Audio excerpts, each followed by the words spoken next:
Thursday.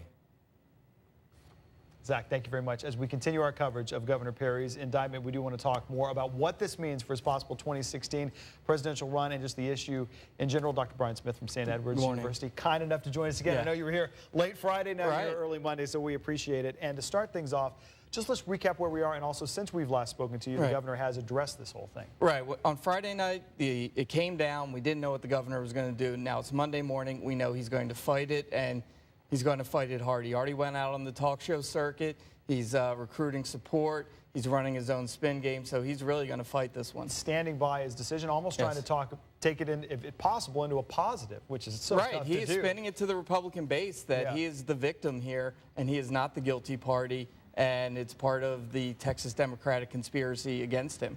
How do you think that's going to play short term and medium term as we go forward? Well, in the short term it works well, but really in the long term it is a question. It's a legal question. Is he guilty? Is he not? And if he is guilty, nobody is going to support him. That's why we do have the legal process. First off, we've got the matter of booking and that whole thing coming up in the days or certainly sometime this week. That's a bit of, in addition to being part of a legal process, obviously a bit of political theater with that as well. It's a political theater. It's also great political ammunition for anybody who wants to go after Governor Perry in the future, or even you could probably use it against the Republican Party in the future. You know, this is your guy, and look, here's his mugshot. Now, it's interesting, though, you talk about there is a precedent in this in presidential politics. I mean, we go back centuries to find it. Well, one of the things is Louisiana is always having people get arrested, and their Governor Edwards was spent time in jail. But when you think about it, presidents have had sketchy past. The worst case, of course, Andrew Jackson did kill a man in a duel. Everybody knew him, and we voted for him twice for president. Again, pre-social media. Pre-social media, by a comfortable margin. We didn't get to see Old Hickory's mugshot or anything in there.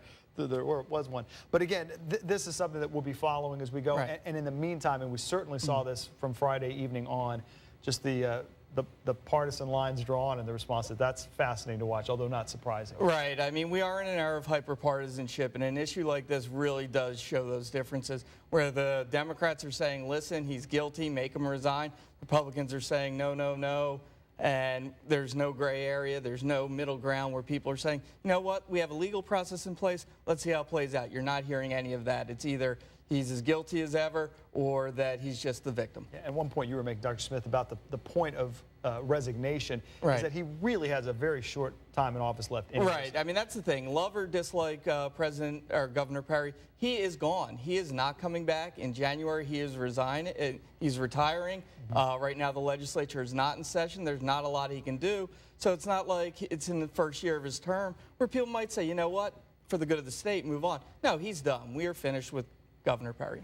So we're just beginning this whole saga, and again, some big developments coming up this week, or maybe today, who knows. I'm sure we'll be checking with you as we go forward. We appreciate your time. All right, thank you. Dr. Smith. We're going to check on your Monday morning commute when we come back. Don't go away.